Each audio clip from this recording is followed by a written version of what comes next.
Chapter 27, Getting Reacquainted. The office had changed considerably since Paul Velchik had been removed as head of Project Harmonics. Where previously it had been sterile and functional, with a minimum of ornamentation, Maggie had added her own personal touches everywhere she could find a level space. Pictures of her family adorned the walls, along with a framed poster for the latest Broadway performance of Phantom of the Opera, which she only had because her eldest son was in it in the role of the choir master. A crocheted blue teddy bear sat on a small shelf, which her eldest daughter had made for her a couple of years ago. Various other bits of bric-a-brac were scattered around, souvenirs from various trips, old mementos from her long-past college days, carved animals, small kinetic desk sculptures, and a nearly completed state spoon set, all of which helped Maggie feel at home. The unicorn in the room was staring with wide-eyed fascination at the various knickknacks and sundry, completely distracted. Maggie cleared her throat, and the young mare jumped slightly and looked back at her. "You've read all the documentation we've given you?" she asked, and the unicorn grinned and nodded. "All right, then. All we need now are a few last signatures, starting right here," she said, pointing to the paperwork. A pen lifted itself off of the desk, wrapped in a pale green light, and ineffectively scratched at the paper. The unicorn shook it with her telekinesis, frowning at it. "You need to click it," Maggie said, smiling. Taking the pen gently out of the field, she demonstrated by pushing the end of the pen with her thumb. The mare's eyes widened with what Maggie thought was probably far too much amazement for such a simple thing. "Neat," Lyra said, taking the pen back and signing her name in big flowing script across the bottom of the page. A few signatures later, and Maggie collected the papers and bound them together in a folder. "So, that's everything?" Lyra asked, grinning and bouncing on her hooves. "That's everything," Maggie said, grinning back at her. "Welcome to the team." Lyra laughed, shaking Maggie's outstretched hand with a hoof. "Yes. When can I start?" "Well, technically not until next payroll cycle, which is Monday. I can show you around, if you want, but you're not allowed to do any actual work until the paperwork is processed. Mainly because it's a little on the illegal side to have you work if I don't pay you." "Ah, okay. Come on, I'll show you to your quarters," Maggie said, leading the unicorn away from her office in the emitter room. After the mint-green unicorn had somehow managed to get past both the equestrian and human guards on no less than 3 occasions, Maggie had opted to just authorize her to come over whenever she wanted. Lyra's demonstration of overwhelming joy at the news had really warmed her heart. After a few days, though, Maggie had a thought that it might be prudent to give her an actual reason to be hanging around in the harmonics lab. She discussed it with her team, and they came to the conclusion that it would be a wonderful thing to have an actual equestrian on staff, as well as it being a terrific PR move. The position of Senior Magical Analyzer was invented out of whole cloth, and helpfully also implied the tantalizing possibility of Junior Magical Analyzers at some point in the future. Maggie had presented it to her superiors as a way to potentially check new worlds found by harmonics for a magical field similar to Equestria's. She'd sent the requisition off with no real expectation that it would be approved. She'd received confirmation within hours on the same day, along with an enthusiastic note of approval from Robert Thompson himself. Lack of an H-1B visa, normally a stumbling block for foreign professionals wanting to work in the US, had been dealt with smoothly and efficiently by her superiors without Maggie having to do so much as submit a form. Maggie had finally been able to extend the offer to Lyra just yesterday. Though the unicorn had said a resounding yes, almost before she had finished relating the offer, Maggie had insisted that she at least sleep on it to be sure. "Over here is the cafeteria," Maggie said as they walked. "You'll go down that hallway, and take the first right. Make sure you specify that you want either vegan or vegetarian." "Oh, right," Lyra said, nodding. "I keep forgetting you guys eat meat." "That's right, and I wouldn't want you making any mistakes that you, or your digestive system, would regret," Maggie said. "Also, Erin mentioned that the food here on Earth tastes a little blander than on Equestria. Probably a difference in how you grow it, or something." "Oh, okay," Lyra replied, glancing curiously down the hallway. "If it's too bad, I'll probably just eat at the castle or something." They continued walking, passing a couple more hallways, with Maggie pointing out various features such as the lounge, the game room, the on-site library, the gym and the swimming pool. "We just ask that you shower before entering the pool. Also, how do ponies react to chlorination?" With confusion. Maggie stared blankly at the response, then chuckled. "Chlorine is a chemical we use to keep microorganisms down in the pool.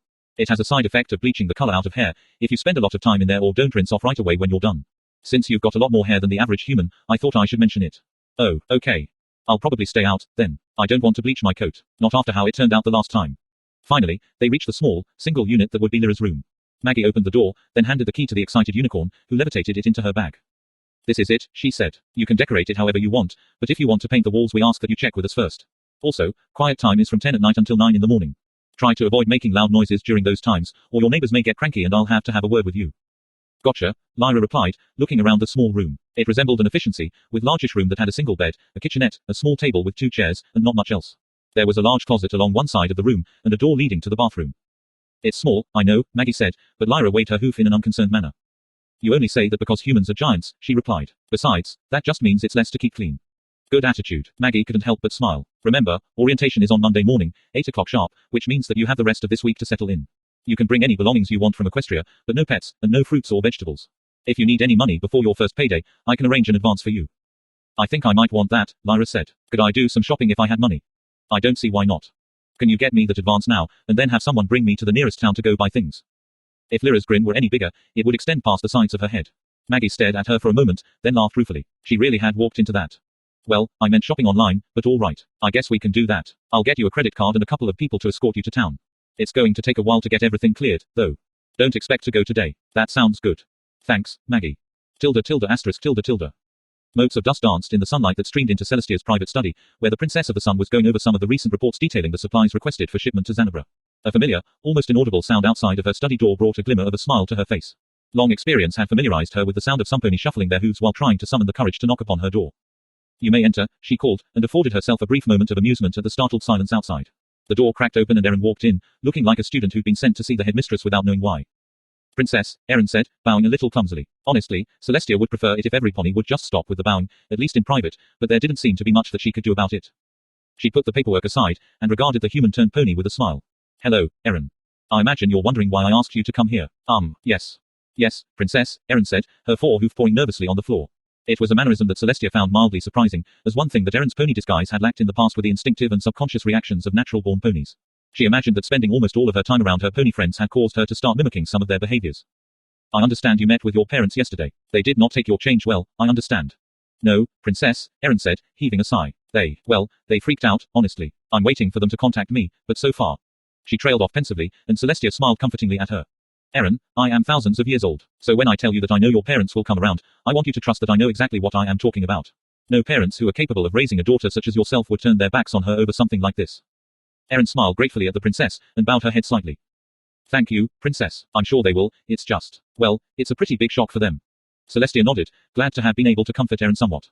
It made her feel slightly less guilty about the real reason she brought her here. I'm sure it is. And once they calm down, they'll remember they love you, regardless of your appearance. However, that is not why I asked you here today, Celestia said, her smile fading. Erin fidgeted nervously for a few seconds while Celestia gathered her thoughts. As you know, the princess said, Malachite will be confronting the Black Tide soon. I will be there, as will Luna, to observe his efforts. And, if necessary, to act against him should the situation require it. I've also asked Twilight Sparkle and her friends to join us, in case the elements of harmony will be of use. Erin nodded. She'd known all of this already. When the princess spoke next, though, she could see Erin's heart breaking. Erin, I know this will be difficult for you, but, when Malachite confronts the Tide I would like to ask you to stay behind. What? Erin asked, the anguish plain in her voice. Princess, no, please, let me go with you. I know I can't do anything useful, but I want to at least be there. You would be face to face with Malachite once again, Celestia pointed out, and she saw Erin shudder involuntarily. More than that, he will be in a new, powerful body. One whose power may even outstrip my own, at least when I'm on the earth. I would spare you that. I know, Erin said quietly, but I'd rather face him, now, than to be afraid of him for the rest of my life. And I can't let my friends go into danger without me, not again. I simply can't. Please don't ask me to stay behind, Princess. I'd hate to get into trouble for disobeying you. Celestia looked at the girl. Erin was frightened, that much was obvious. She was terrified both of Malachite and of whatever punishment she was dreaming up that she feared would be visited upon her for speaking back to a princess. Even still, she was remaining defiant. Celestia smiled, somewhat sadly. She had suspected that would be Erin's answer, but she had wanted to give her at least the option of staying behind with a clear conscience. What she was going to ask for next was going to be even more difficult. You are not my subject, Erin. I technically can't forbid you to go, Celestia said, and Erin visibly relaxed. But, if you are going, then I would like to ask you to promise me something. What is it, Princess? Erin asked warily. I would like you to promise that if things go bad, and if there seems to be no hope of recovery, that you will get Twilight and her friends back through the gateway. Use whatever means you have to, in order to keep them safe. Even if doing so means leaving me behind. Erin stared at her in shock as she realized what the princess was asking her, and what it meant. Twilight would hate me forever if I forced her to abandon you, Princess, she said in a small voice. Yes, I know. But she would be alive to do so. Celestia waited patiently while the human worked it over in her mind. I understand, Princess. I'll keep them safe as best I can, I promise. That's all I can ask, Celestia replied. She felt some of the tension she'd been feeling dissipate. Thank you, my dear. In return, though, I'd like to ask a favor from you, Erin said. Oh. I'd like you to promise that you'll do everything you can to make sure that I don't have to keep my promise. I don't want to see you hurt again, Princess. Celestia was surprised, and honestly quite touched, by the sincerity in the human mare's voice.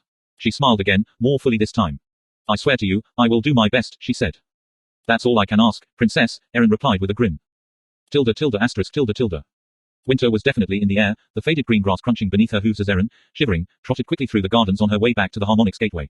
If it hadn't been for Celestia's summons, she'd still be in her room, waiting to see if her parents were ready to contact her yet. She opened the door to the small structure that housed the gate, smiling at the unicorn guards who nodded politely back to her as she walked through to the earth side of the gate. Erin, Maggie said, coming out from her office and waving. Hold on, I have a favor to ask you. Maggie, lab coat rustling as she hustled down the short flight of steps from her elevated office, came rushing up to her, smiling widely all the way. Guess what? She asked. Erin suppressed a sigh, not really being in the mood for games. I don't know, what? You're no longer the only pony that works for Project Harmonics. What? You know your friend Lyra. She joined up. Really? Erin asked, intrigued in spite of herself. She didn't bother correcting Maggie by saying that Lyra was more of an acquaintance than a friend. Doing what? Magical detection and research on any new habitable worlds we find. Oh. Really? Wow.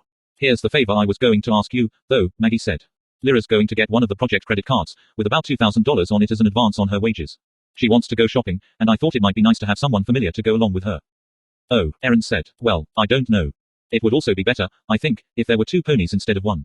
You know, so not all the focus is just on poor Lyra. She'd be overwhelmed. I was kind of hoping. And it would be nice for her to have a friendly face around, especially one who's already familiar with human culture. And, you know, how to use credit cards and stuff like that. But It would be a huge favor to me, Maggie said. Erin sighed. I was kind of hoping to stay around here, in case my parents wanted to talk, she said. Oh, Maggie rocked back on her heels in surprise. I didn't mean today. We still have to get everything arranged. Probably tomorrow, or the day after. Oh. Well, Malachite is going to try and stop the tide in a day or 2, Erin said. I plan to be there, but if the shopping trip is after I talk to my parents and not at a time when Malachite is going to make his attempt, then I'll go. If you're sure this is a good idea, that is. Why wouldn't it be? Maggie asked. Humans will have to get used to interacting with ponies eventually. Consider this the extension of your mission, if you like. Pony ambassador to the humans. Erin laughed. No, that's okay. I've had the human ambassadors upset with me enough. I don't want to tick off the ponies as well. But I don't mind helping Lyra out. They talked for a short while longer, then Erin trotted off to find her quarters in a much better mood. It helped that she realized that Maggie was right, that she still had a role she could play in events rather than just allowing things to happen from this point on. Erin rounded the corner and stopped in shock, surprised to see her father about to knock on her door. Her mother was standing next to him, holding his free hand and looking nervous but determined. Mom. Dad, she said, and they jumped in surprise. Hi. Hey, kiddo, her father said, and her mother smiled at her. Can we come in? We wanted to talk. And to apologize, her mother added. It was just a huge shock. It was upsetting. We're both very sorry. Her mother gave her a hopeful smile, and Erin, heart swelling with joy, returned it. She trotted up to the 2 of them, still smiling, saying, Of course I forgive you. Can you forgive me for doing all of this behind your backs? We're still upset, of course, her mom said. But, you're our daughter. We love you. We always will. Well, then, Erin said, opening the door. Come on in. Tilde. The room was quiet, and extremely dark. The Chinese military base where he was spending the night was starker and much more severe than the quarters he'd had in Colorado. Still, they would do for now. He wasn't planning on staying long. Malachite lay on the large mattress that had been wedged into the corner of a room that was much too small for it to fit into comfortably, regulating his breathing. Unlike the Americans, the Chinese had neglected several key aspects of security required to keep him in place, possibly due to lack of time to prepare. There were no cameras in the room that he could see, as one example. That suited him just fine. He'd been under observation for more than long enough. It was time for him to do some exploration on his own. The walls were too thick and dense for him to manage to pass through, even in his Fey form. Fortunately, unlike his quarters in Colorado, this one came with a small air vent. It didn't take him long to separate himself from his body, leaving just a single sprite behind to send the alarm should anyone attempt to enter the room. It would take them a while, as he barricaded the door with the completely superfluous dresser and nightstand they had also attempted to wedge into the room. He flowed through the vents, carefully but quickly, avoiding any openings with humans on the other side. He exited through the roof of the building, quickly getting his bearings and marking exactly where he'd come out in his mind, so as to find his way back to his body when needed. For a long while he simply enjoyed the night air, basking in the moonlight and enjoying the serenity of the moment. The Earth's moon, so similar to Equestria's but with very different markings, hung full and heavy in the night sky, lighting things well enough that he had to be careful not to be seen. The humans had his building surrounded, but they neglected to look up as Malachite flowed from roof to roof, staying well out of sight until he reached the chain-link fence surrounding the compound. Passing through it, he quickly made his way into the underbrush of the nearby forest, feeling truly free for the first time since he'd come to Earth. Moving at a rapid pace and no longer concerned with being spotted through the thick underbrush, he covered several miles in mere minutes.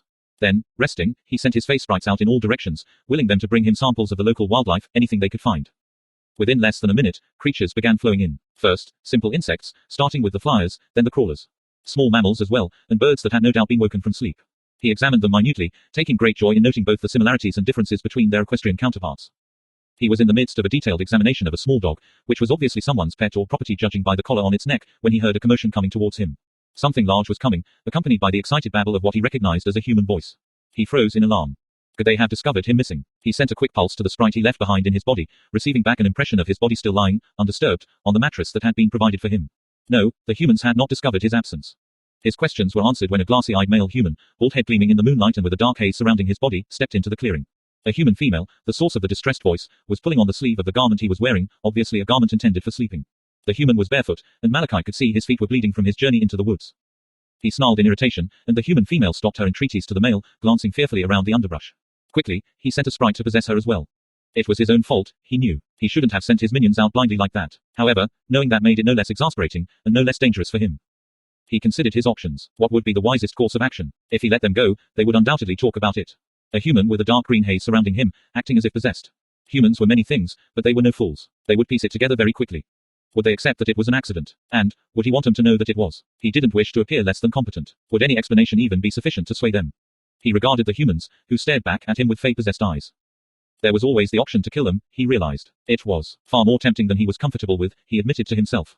Still, no, that option was out as well. If the female wasn't the only witness to the inadvertent abduction, then he would still be found out. And if he killed them, then he'd lose whatever chance he'd had to convince the humans to trust him. He sent out a brief mental command, and the humans slumped unconscious to the ground as their face sprites returned to him. He then recalled his sprites, all of them except the one in his own body. It took several minutes for the furthest ones out to return to him. Moving even more rapidly than before, he returned to the camp. It was hours past midnight now, and the formerly peaceful night seemed menacing, as if a trap waiting to be sprung hid in every shadow.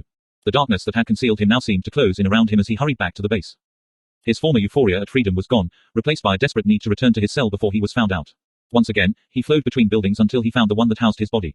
Then, up to the roof and back through the vents he went. He returned to his room, at first relieved to see his body, then surprised to find it breathing somewhat heavily, as if it had been exercising in his absence. Glancing at the door, he saw that his barricade was still in place as he remembered it. His body hadn't moved. Then, he pulled out the face sprite he'd left behind, regarding it with disgust. The sprite had swollen immensely during his absence, now several times larger than the average sprite. Obviously, it had taken advantage of Malachite's distance to gorge itself on the life essence of the body he'd left behind. A black carapace was beginning to form over the soft green glow of its body as part of its transformation. Malachite sighed, wondering what else could go wrong tonight. Without a second thought he crushed the engorged sprite mercilessly. The other sprites in his swarm grumbled at that, but he ignored them. They were always restless when he destroyed a new, larval fey queen. Tilde tilde asterisk tilde tilde. After entering Erin's room, there was the requisite moment of awkwardness typical of Erin's family after everyone got back together following an emotional confrontation. Her father broke the silence and embarrassed foot shuffling that ensued. This is a really tiny room, he said. Is this really all they gave you? Yeah. You get used to it. At least I'm not sharing a bathroom with a bunch of other girls, like in college, Erin replied. The awkward silence, momentarily driven back by that brief foray into conversation, started to make a daring comeback. Oh, to heck with this, her mother said, kneeling down and hugging the startled Erin around the neck. I've missed you, sweetie. I've missed you too, Mom, Erin replied, putting a foreleg around her mother's shoulders and squeezing. Her mother broke the hug first, leaning back and smiling through her tears. She reached out and ran her fingers through Erin's mane. It's softer than I expected, she said with a little laugh. Ponies on Earth don't tend to shower every day, Erin said, smiling in return. And they definitely wouldn't use shampoo and conditioner if they did. Can I get one of those hugs, too? Of course, Dad. Erin held out her forelegs, and her father knelt to hug her. His embrace was extremely careful, as if he expected her to break or explode. Erin, completely certain her father wouldn't spontaneously combust or shatter, hugged him back fiercely. It's good to see you again, kiddo. Likewise, she replied, smiling. After the hugging, Erin invited her parents to sit down on the only furniture she had in the small room, which was her bed. Her mother plopped down, looking dazed but happy, and her father lowered himself gingerly, staring at her fluffy bedspread as if expecting it to leap up and smother him. Can I get you something to drink? She asked. What do you have? Her mother asked. Erin rattled off the drink options, reminding herself of her brief foray into food service as a waitress while in college. Lynn opted for an orange juice, and John asked for a Dr. Pepper. She walked over to the kitchenette and popped open the fridge, removing the carton of OJ and the 2-liter of soda with her mouth and setting them on the counter. As she closed the fridge door and went over to the cupboard for glasses, she noticed that her parents were watching her with apparent fascination. The close observation made her more self-conscious about manipulating things as a pony than she had felt in weeks, and she nearly fumbled a glass as she pulled it off of the shelf. Lynn started to get off of the bed, but Erin held up a hoof to forestall her. I got it, Mom. I do this all the time, really. The glasses went on a tray without any further mishap, and the freezer was successfully navigated for some ice cubes for her father's soda, clinking into the glass one at a time. She glanced back at her parents, smiling triumphantly, only to see her father frowning and looking slightly put off. With your mouth. Yeah. No thumbs, she said, waggling her hooves at him. Is that okay? I kind of got used to it as a pony. Everyone who's not a unicorn uses their mouths for stuff like this. He trailed off, speaking again only after Lynn elbowed him in the ribcage. It's fine, really. Erin flashed a smile at him, then poured the drinks by holding the containers in her hooves. She put the containers away in the refrigerator, then clamped down on the tray with her teeth and walked carefully back to her parents, offering them the drinks. After they took them, she placed the tray on a nightstand, then sat on the floor in front of them and looked at them expectantly. You did that very well, her mother said, surprised. You get lots of practice, Erin said, laughing. It took a while for me to get used to the mouth thing, too. Her father, after looking at the ice in his drink with some unease, shrugged and took a sip. Do you get used to being naked, too? Well, she managed before her father sprayed soda all over her. Dad, she yelled, wiping Dr. Pepper off of her face with her foreleg. What the heck? Her father was sputtering and coughing up a storm. Lynn patted him sharply on the back. You going to be okay, there, Dad, she said after a minute, as the coughing wore on. I didn't hack, even gasp. Naked, her father managed, and Erin blushed. I'm a pony, she said defensively, though deeply embarrassed. Yeah, it bothered me at first, but, come on, I'm not even human. You can't even really consider me naked, honestly. Her father kept coughing, refusing to look at her. Grumbling, Erin went over to the closet and pulled out the simple sundress that Rarity had made for her all that time ago. It only took her a few seconds to slip it on, by which time John had finally stopped coughing. Oh, that's lovely, dear. Thanks, Mom.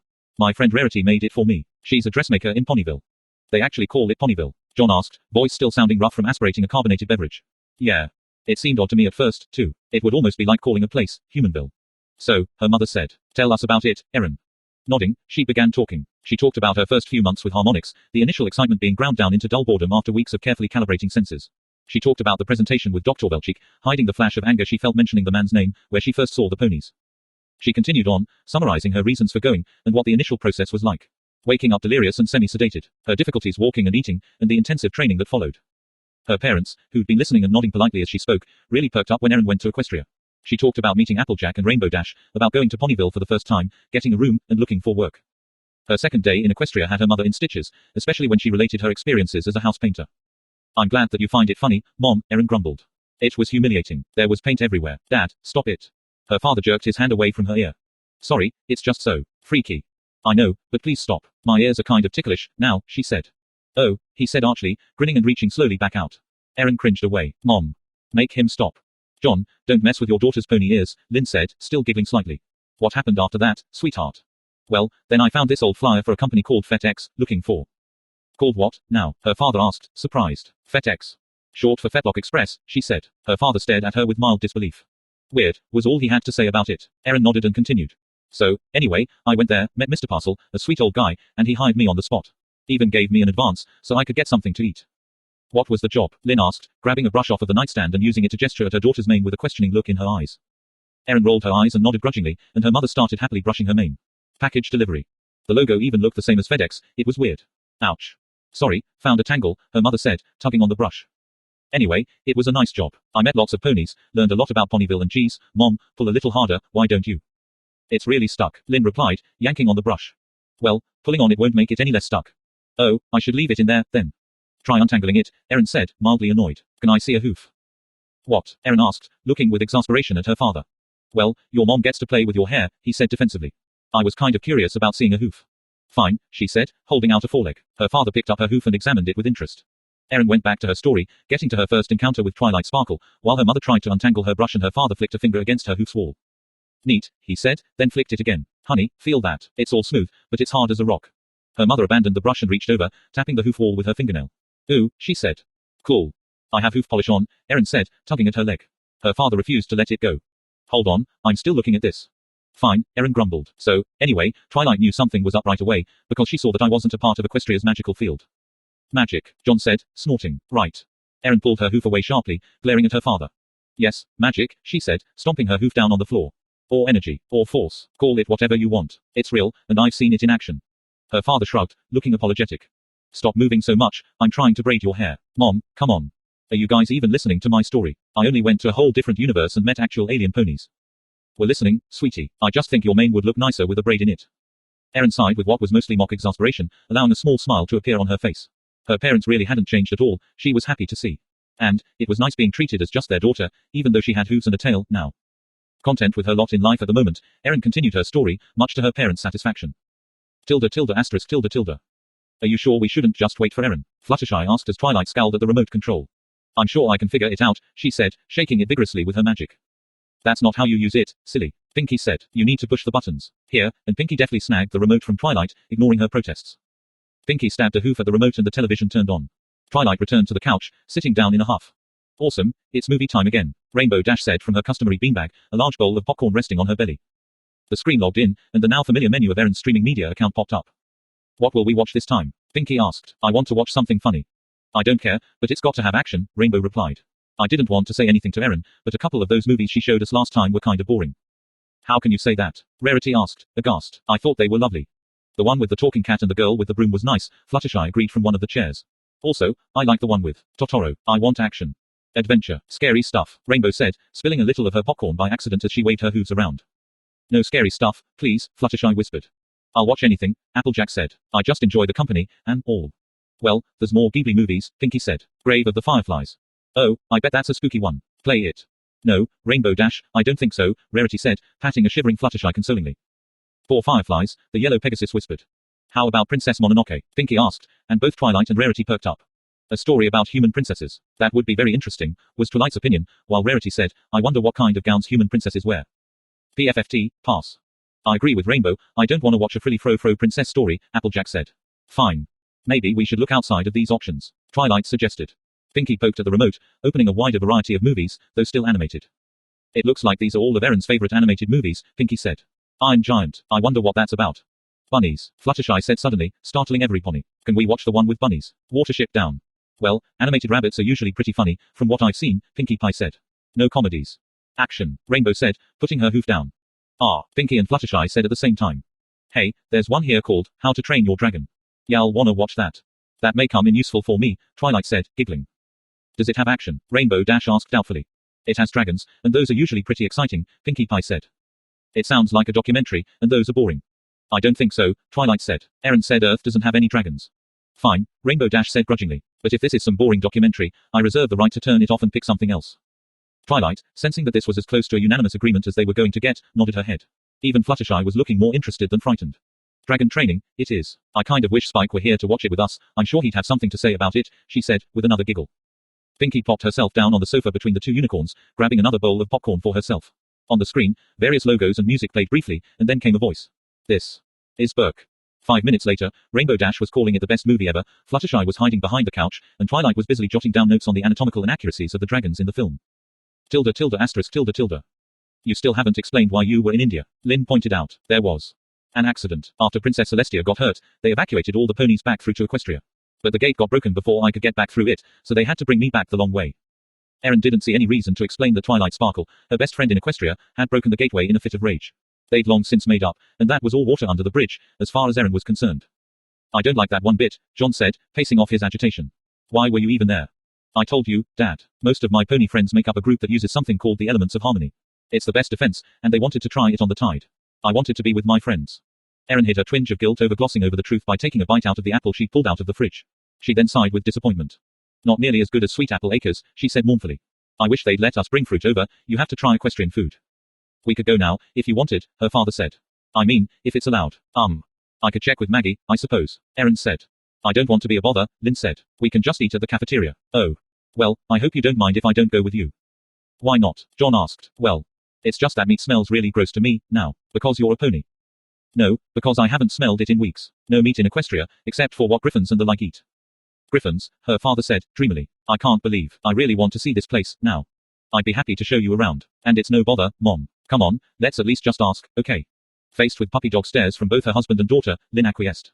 Erin led him out of the room, still wearing the sundress for her father's sake. A pony in a dress caused more than a few startled stares from the passing humans as they made their way to the emitter room. As a group, they went to the door to Maggie's office, who opened her door with a brief smile that seemed a little forced. Made up with the folks, I see, she said, nodding at the married couple. That's a cute braid, by the way. You look nice like that. Thanks, Erin replied with a happy smile. I was hoping I could get permission to show them around Equestria. Sure, might as well, Maggie said. It's up to the ponies to approve your entrance to the castle, though. I've got no say in that. Thanks, Maggie, Erin said, starting to walk away. Hold on, Erin. Can I talk to you for a second? In private? Oh. Sure, Mom, Dad, wait for me over by the gate, okay? Her parents nodded, staring in rapt fascination at the shimmering gateway hanging in the air. Erin turned back to Maggie, who gestured that she should join her in her office. What's going on? She asked, closing the door behind her. Things are moving faster than expected, Maggie said, sounding uncharacteristically grim. Malachite will be at the tide tomorrow, early in the morning for China, but around 8 in the evening, our time. Oh, Erin said, feeling a sinking sensation in her gut. Well, the sooner the better, I suppose. Maggie opened her mouth as if to tell her more, then closed it again, shaking her head. Was there something else, Maggie? Erin asked, tilting her head to the side. No. You go have fun with your parents. Show them around, introduce them to the princesses if you can.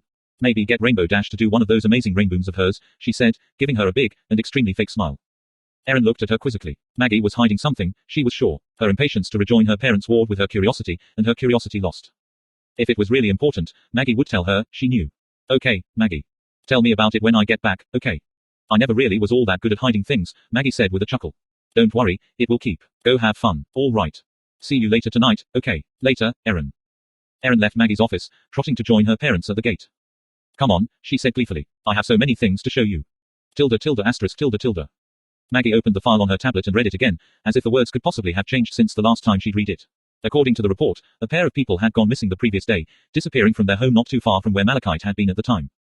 According to the report, a distraught son had raised the alarm in the afternoon, after finding his elderly parents gone when he'd stopped by to visit. A search party had been formed, quickly finding the mother wandering in the woods a half-mile from their home. The woman, suffering mild hypothermia, had lapsed into and out of consciousness during the trip to the hospital, babbling nearly incoherently about demons and her husband being possessed. The husband, found as if asleep in a clearing, hadn't been so lucky, having been in poor health to begin with. He'd been dead for hours by the time the rescuers had found him. The Chinese escorting Malachite were completely certain that he hadn't managed to get past the guards, who'd been stationed on the doors to the room Malachite had been kept in for the entire night, as well as surrounding the entire building.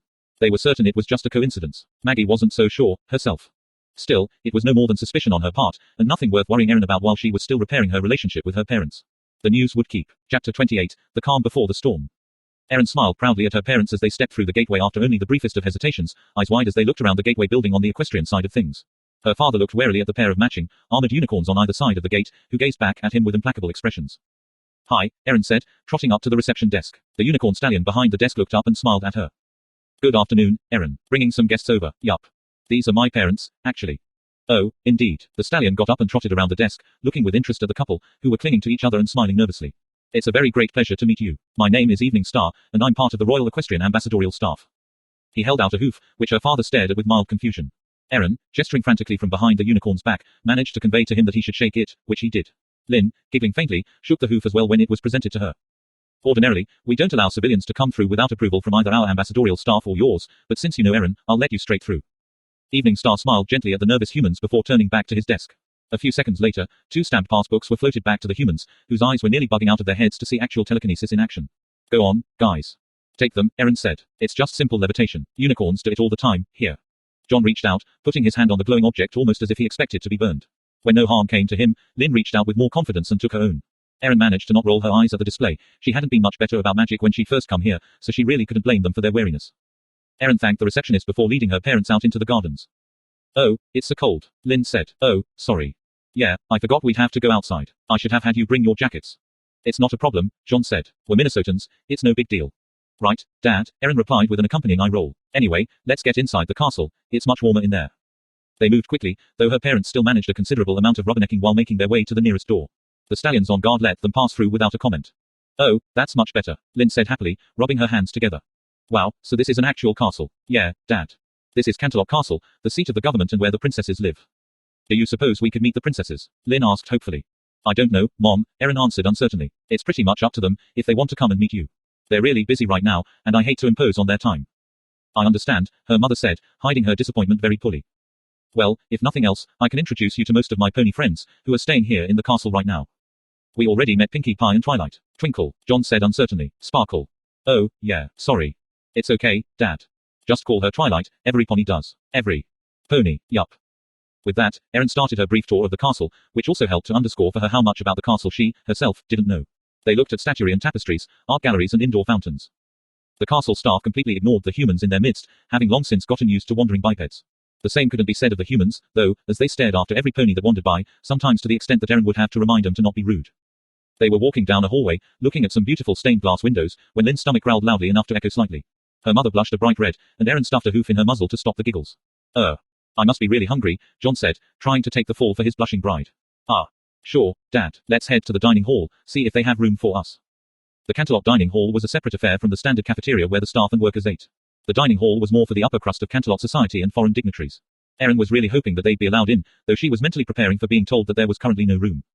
The maitre d' looked him over with a critical eye, sniffed, and instructed a waiter to bring them to a table. Erin joined her parents in looking around with wonder. While Erin had eaten here once before in the company of Rarity and Twilight Sparkle, it was still just as impressive and overwhelming as ever. The dining hall seemed to be almost a cathedral in appearance, a large circular room with a high vaulted ceiling, from which dangled several large and fancy candelabras.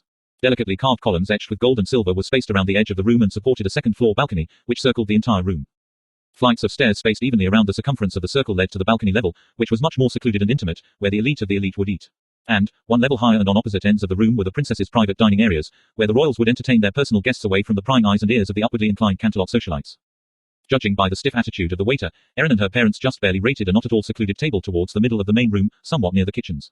Still, Erin wasn't going to complain, considering that she wasn't at all sure she'd be able to get in the first place. It was worth it, as her parents were completely overwhelmed.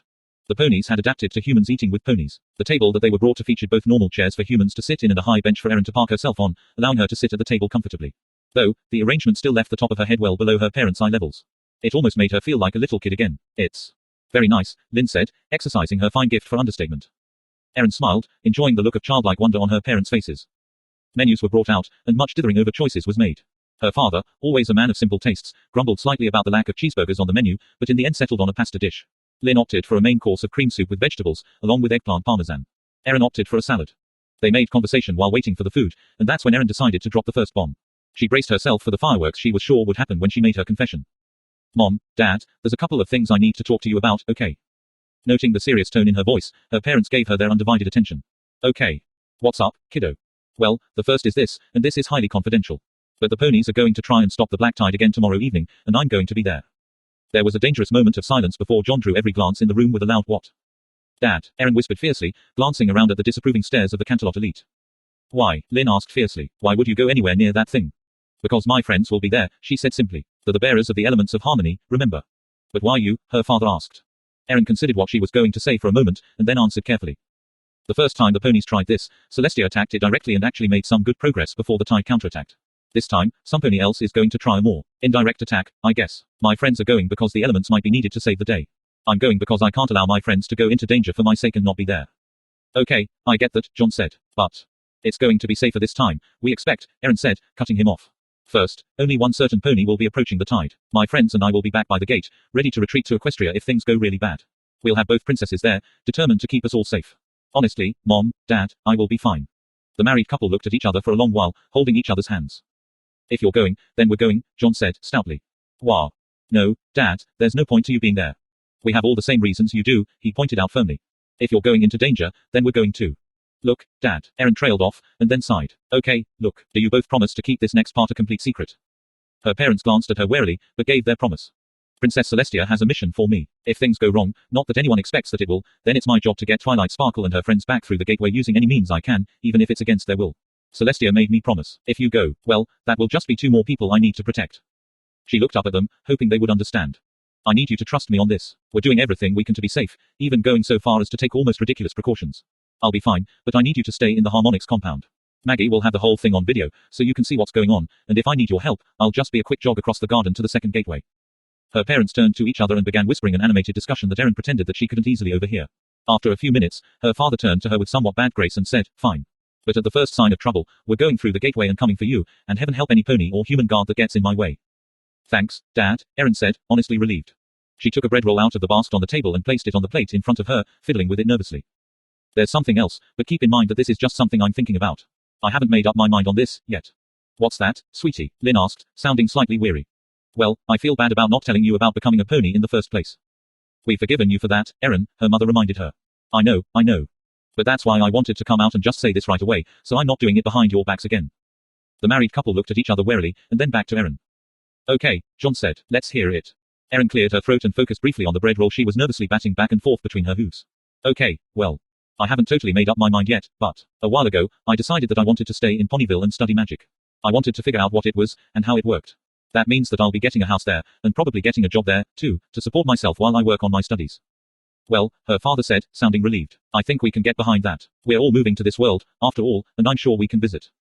That's not all, Dad, Erin said, bracing herself for the harder part to come. Studying magic is going to be really tricky if I can't actually do magic myself.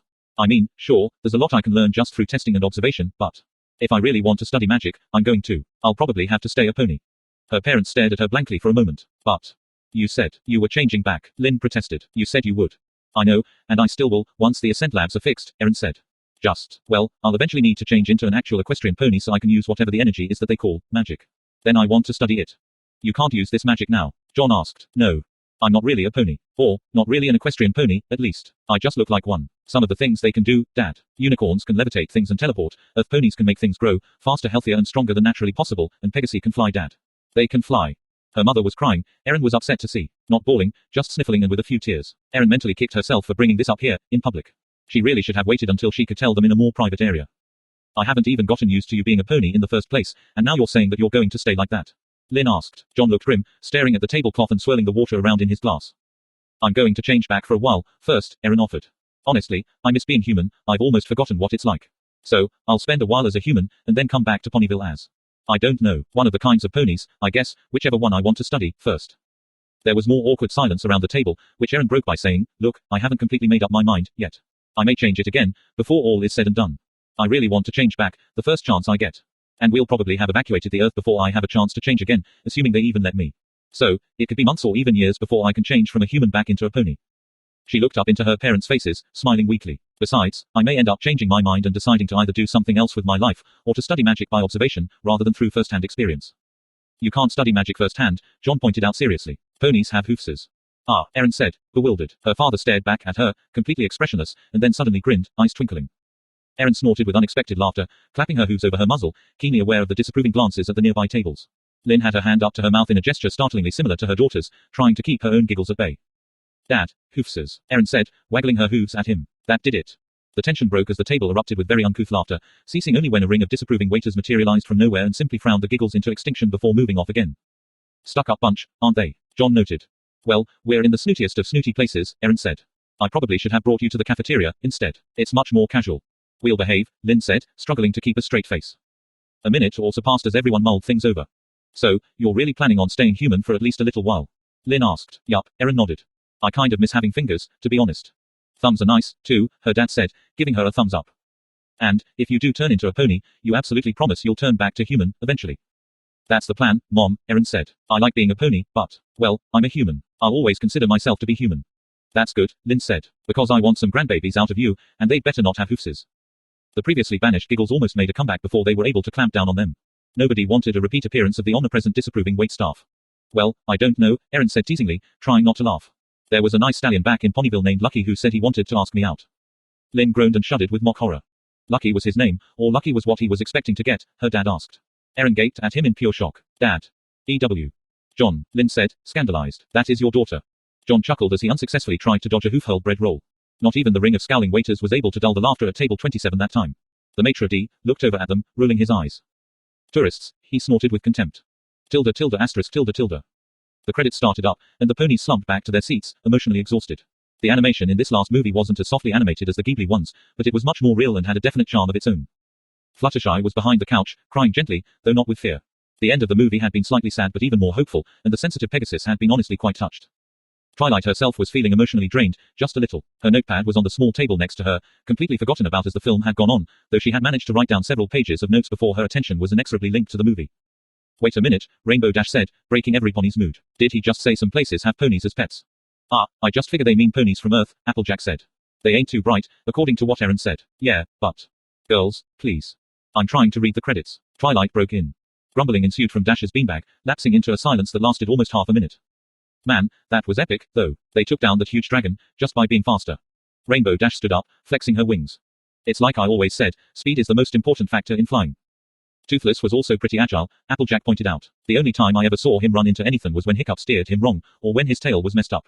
Unlike a certain Pegasus I ain't gonna name, who knocked off half the shingles on the south side of my roof. That was an accident. Gah, how many times do I have to say it? It was a freak downdraft out of nowhere.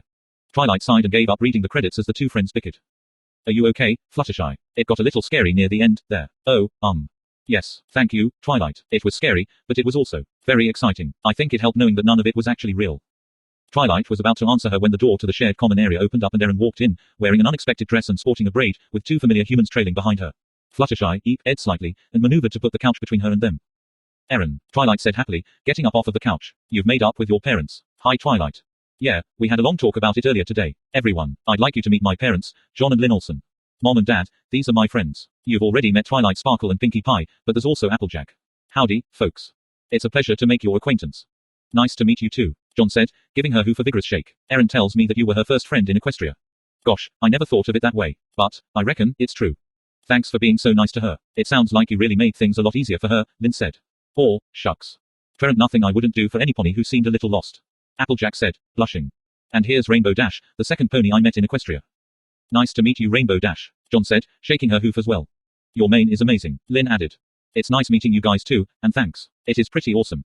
This is Rarity, who made my dress. She owns a shop in Ponyville called Carousel Boutique.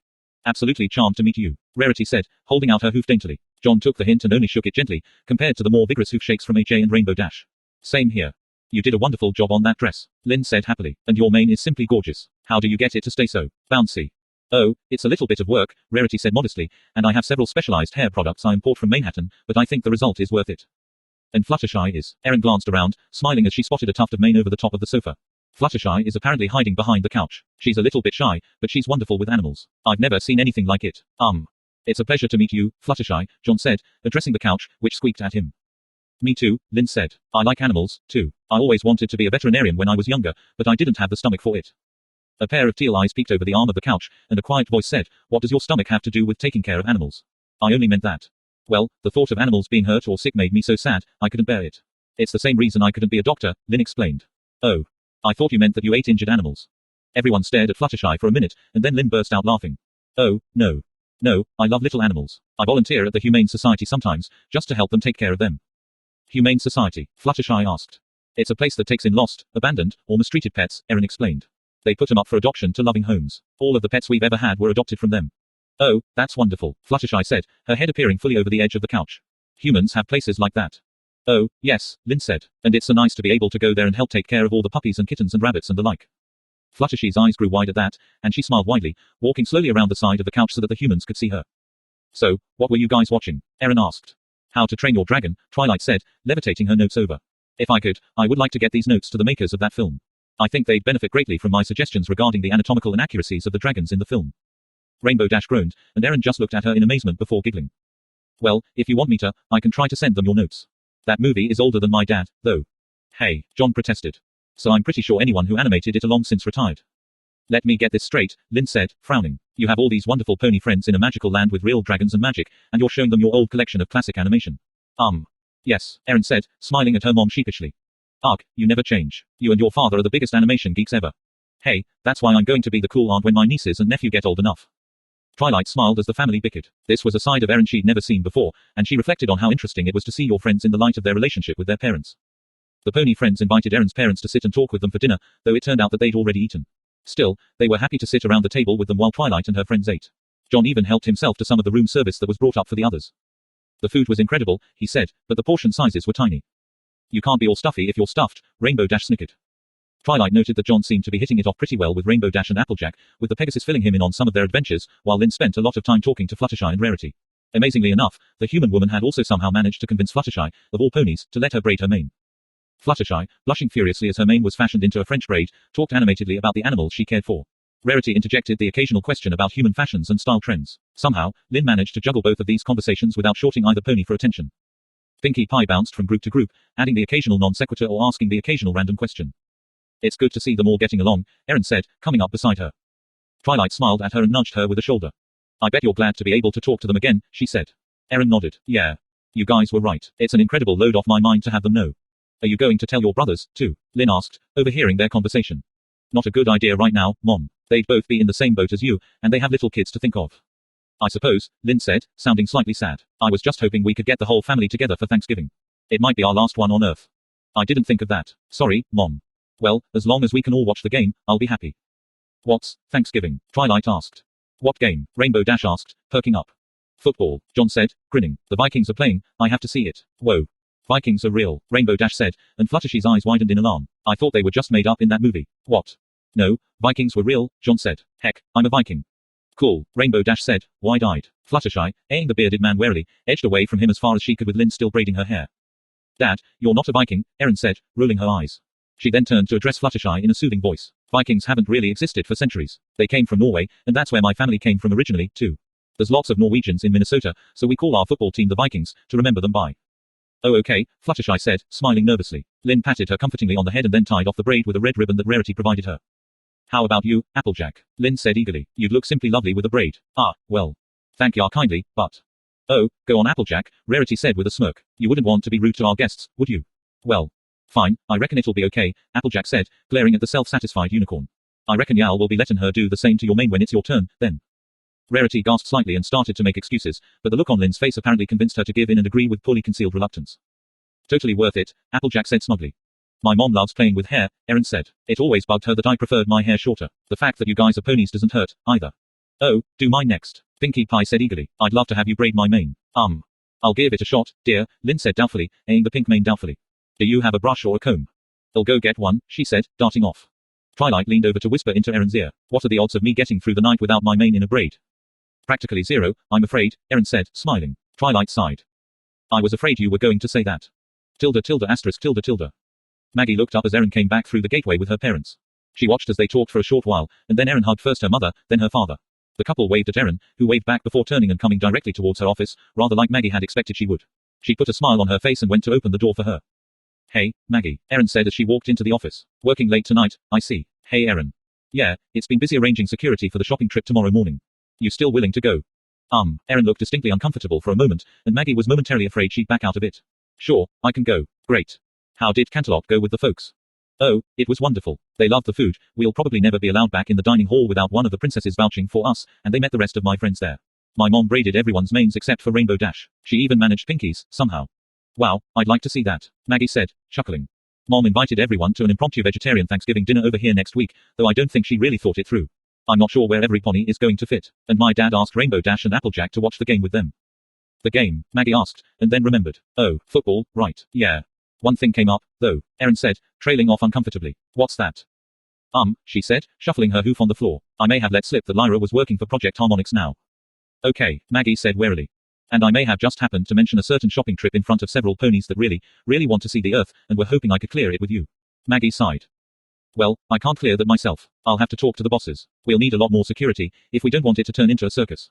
Heck, it will probably turn into a circus anyway. All of them want to go shopping with you guys. Well, not Fluttershy. She wants to go see the Humane Society. Rarity said she'd go with her. Maggie groaned inwardly, but outwardly she smiled thinly, knowing she'd have a few more calls to make before she managed to get to bed. I'll see what I can do, she said. Maybe we can put the trip off until a later day. Well, it's either go shopping, or sit in my room all day brooding about what may or may not happen in China tomorrow evening, Erin said, yawning mightily. Oh, phew, what a night. I'd better get to bed. Night, Maggie. Maggie hesitated, caught between telling Erin what was in the report and letting it set for one more night. She made a decision. You have a good night, and sleep well, she said finally. Big day tomorrow. Erin waved, and wandered down the hallway to her bedroom. Maggie sighed, rubbing at her temples wearily. She rationalized her decision to not tell Erin her suspicions about Malachite as a way to let the poor girl get some much-needed rest before the very busy day tomorrow. But she knew it for the lie of omission that it was. When it came right down to it, Erin already had more than enough reason to be afraid of the alien monster. Maggie desperately wanted to avoid giving her any more reason to worry. With another deep sigh, Maggie picked up the phone to call the head of Harmonix Security, to inform him of the change in plans. *****. Rockwell was a small town about 30 miles from Boulder, a nice place for people to stop on their way to more scenic locations. It sported several antique stores, a couple of strip malls, a small movie complex and a florist. If you drove a mile outside of town to the north, you'd find a Walmart. To the south, you'd find a Target store. On the main drag of town, a road cleverly called Main Street, there could be found a very tiny bookstore called the Dust Jacket. It sold both new and used books, though the latter greatly outnumbered the former. The only person in the store was the clerk, who also happened to be the owner of the store. He was the owner by default rather than by choice, as it hadn't been his idea to open the store. It had been his father's idea, back when print media was still a pretty big deal. These days, the only places that successfully sold print books were either online, or in the large brick-and-mortar stores in major cities, preferably with a university nearby. The clerk owner, a middle-aged man whose name was James, leaned against the counter dispiritedly. Not a single customer had come in so far today. Granted, he'd only been open for about 2 hours, but it was a disturbingly common trend. He'd had maybe 10 customers the entire week so far, who'd made him a grand total of $80 in sales. That $80 was just about enough to buy his groceries. It was not, however, enough to pay for any of the utilities it took to run the store, and wasn't even a patch on this month's taxes. Luckily, the building was in his name, so he didn't have to worry about being evicted. James helped himself to some of the free coffee he kept out for his customers, of which there was currently a distressing lack. He sipped his coffee as he returned to the counter, thinking that this was it. He was really going to finally just sell the building. He'd sell what books he could at a massive discount, donate as much as he could for a tax write-off, and then just have himself a big old bonfire with the rest. It wasn't the first time he'd had the thought, but this time he truly felt like he might be able to go through with it. As was his routine, he made a game of it. He decided that, if not a single customer came through the door in the next hour, and then that was it. He'd sell and donate everything he could, and burn the rest. 5 minutes later, he jumped up as the bell dinged at the front door. A man in a very conservative black suit walked in, glancing around intently. Welcome to the Dust Jacket, can I? His excited greeting was cut short as the man held up a finger to indicate he wanted silence. James felt both confused and mildly offended. Money pit or not, this was still his store. Who did this guy think he was? The guy in question turned and stepped back outside, where James heard him say something to someone behind the door. What happened next earned him free drinks at the bar for the next several nights as he related the story to the eager crowds wanting to lend him an ear. With a jaunty clop clop clop sound, a tiny purple horse with a horn on its head came trotting into his store, followed quickly by another, a brown one without a horn. Then a green one, with a horn again. Next came a hornless bright pink one, followed by an orange one with what looked like a cowboy hat on its head, and finally a rainbow-maned one with a pair of wings. Ponies, his brain informed him, finally catching up with today's current events. Greetings, sir, the purple unicorn said cheerfully in a feminine voice. James gaped at her dumbly. My name is Twilight Sparkle, and I am in the market for some Earth books. Do you have anything on history, or perhaps science? History and science are both over that way, he said, pointing. The unicorn thanked him and trotted off happily, chatting with the brown pony that had followed her in. Most of the other ponies split up and wandered the store randomly, except for the last two who had come in and who loitered by the front desk. Oh, man, the rainbow-haired pony said. Why do we have to come to a bookstore? They're boring. Welcome to my life, little pony, Jane's beleaguered brain managed. Sorry, ma'am, said the man in the suit, who'd followed the ponies in along with several other similarly dressed people. We have to keep you together. Come on, now, Rainbow, the orange one with the cowboy hat said. Maybe you should give it a try. You like daring do, didn't you? I seriously doubt they're going to have anything like daring do in a place like this, the other replied, looking around with obvious disdain. Stunned by the presence of equestrian ponies or not, that stung James right in the professional pride. Hey, now, he said, flinching slightly as the two ponies turned to look at him. Give it a shot, why don't you? I have tons of books here. What kind do you like? The rainbow-maned pony snorted derisively, saying, oh, I don't know. You got anything with an adventurous Pegasus who explores ancient tombs in search of lost treasures while battling the forces of evil? No, he replied, but we do have a pretty wide variety of action books. Come on. He started leading the two away towards a shelf of paperbacks. Whatever, the one called Rainbow said as she followed, who's dragging? She just started Redden for fun not too long ago, and she gets bored easy, Cowboy Hat said. Oh, James said, stopping. Then I think I have just the thing for her. He turned and walked to a different part of the store, gesturing grandly with his arms. Adventure galore, he said proudly. What? Rainbow said, looking at the display. She rolled her eyes. Are these comic books? Those are for little kids. Comics may be for little kids, James said, the blasphemy falling easily from his tongue. But these are graphic novels. Give them a try, come on. Fine, she said, pulling out a Spider-Man book completely at random. The orange one pulled out a Batman and began reading as well. 10 minutes later, they were arguing over who the better hero was. James returned to the register, grinning happily thanks to a job well done. Half an hour later, he made more sales to the 6 ponies than he had in the entire previous 3 months combined. Several credit cards were produced, and several large bags were filled. The purple one in particular, Twilight something or other, had purchased an impressive number of books on physics, chemistry, engineering, math and geology. Come on, the green one said as they were leaving. We only have a few hours here, and we still have a lot of stores to visit. I get to pick the next one, the pink one said. The others groaned. James watched them leave, still slightly stunned. The last one out was the man in the suit who had been the first one to enter. He nodded and waved jauntily at James as he left, the door jingling behind him as it closed. James pulled out his cell phone, kicking himself for not thinking of taking any pictures while the ponies were in here, but glad that his security cameras at least had caught some footage. At least, he hoped they had. He quickly dialed a number. Hey, he said when the person on the other end of the call answered. Yeah, it's me. You will not believe what just happened here. Tilde tilde asterisk tilde tilde. Several miles away, the local branch of the Humane Society of Colorado was playing host to a pair of ponies of their own, a timid yellow Pegasus who was trying her best to hide behind her pink mane, and a white unicorn with a purple mane who was glancing warily at a nearby sleeping Persian. The clerk, more than a little intimidated both by the ponies and their human guards, looked at the pink-maned pony before her and said, I'm sorry, what was that? Can I? The small pony repeated, only slightly louder. Can I hug all the cats? Tilde tilde asterisk tilde tilde. The normally sleepy town of Rockwell was coming alive in a big way. The locals had gotten there first, cameras out, milling around for any glimpse of the ponies. News vans came shortly after, and both competed with the locals and occasionally interviewed them. The local police had been informed that VIPs would be coming that morning, but were completely overwhelmed by the influx of civilians. They gave counterintuitive orders to try and restore what they considered peace, barking orders at cross purposes, sometimes sending a group of civilians one way only to have another officer brusquely order them back where they had come from. Surrounded by a bubble of dark-suited human security agents, the ponies were only vaguely aware of the chaos their presence was causing. They were currently in the town's only music store, which had been Lyra's pick for where to shop next. Oh, I mean, Sunflower, come and look at this.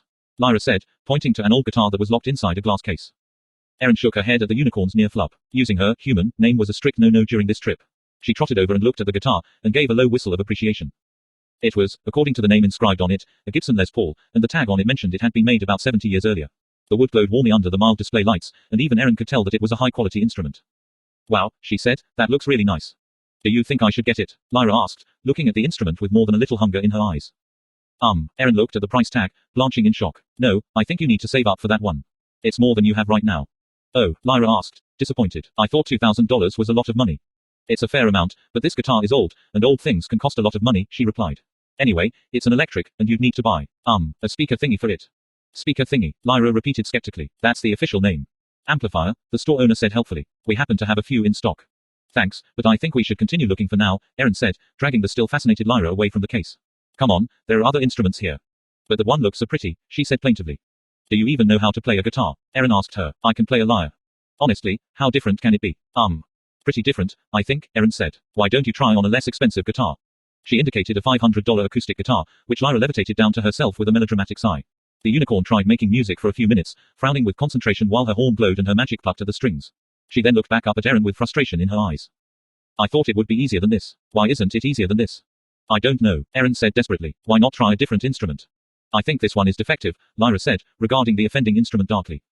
I'll check it, an employee said, taking it. He played a few chords, then switched to a bluegrass song that Erin recognized but couldn't name, followed by some quick picking. all of which sounded simply fantastic, echoing from the thin wood of the guitar in warm, living tones. Lyra was staring at the guitar as he played, her mouth gaping open. Seems okay to me, the employee said with a grin. Lyra took the instrument back in her hooves, looking at it with an appraising eye. Then she looked back at the clerk and said, teach me. Erin left her to her lesson and wandered off, finding a giggling Twilight Sparkle playing an electric keyboard. Listen. Sunflower, listen. Twilight's horn glowed and a key depressed, producing a sound like a dog's bark. Twilight giggled again. You can make all sorts of sounds with it. She smiled at her friend as Twilight tried out sample after sample on the keyboard, wondering if this would make a decent Christmas present for her. It probably all depended on whether or not Twilight's interest survived once they left the store. Drum solo, a voice shouted behind her, and Erin spun in place to see Rainbow Dash seated before a large drum set. The Pegasus raised her forelegs, and Erin was alarmed to see that she had a pair of drumsticks affixed to her hooves with thick rubber bands. No, she shouted, rushing forward just as the Pegasus began thrashing wildly at the drums, creating a cacophony that not even the most severely rhythm-impaired could consider music. When Dash noticed that she was the center of attention, she kicked it up a notch, flailing even more wildly in spite of Erin's entreaties to settle down. Customers, human and equine alike, gaped at the rainbow-maned musical disaster in shock. Rainbow Dash's musical journey ended abruptly when she accidentally knocked over both of the cymbals simultaneously. Oops, she said. My bad. Erin sighed as the owner walked up frowning. Those are damaged, he said, pointing at the now dinged cymbals on the floor. She'll have to pay for them. Oh, I don't have any money, said Rainbow Disaster Dash casually.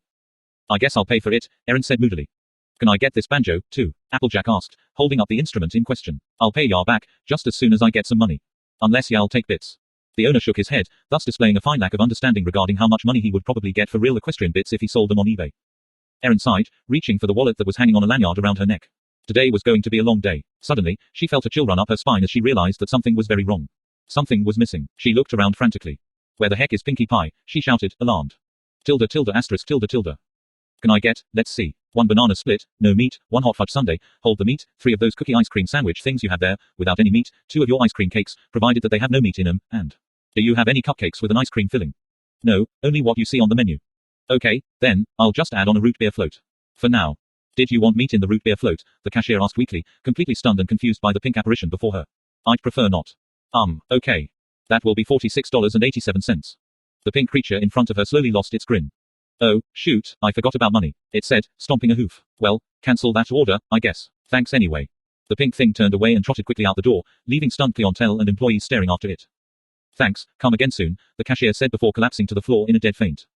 Tilde tilde asterisk tilde tilde. The ponies walked out of AJ's pick for stores to visit, a humble hardware store, to find themselves surrounded by eager throngs of people, many of them parts of news crews, being held back by a protective ring of dark-suited security agents. Questions were shouted at them, but they'd been strictly instructed not to interact with the press, so the ponies kept to themselves, only smiling at the cameras. The exceptions were Lyra and Pinkie, both of whom waved and said hi enthusiastically to as many people as they could. They were finally shuffled back into the harmonics van that had brought them into town, finding their packages already loaded inside.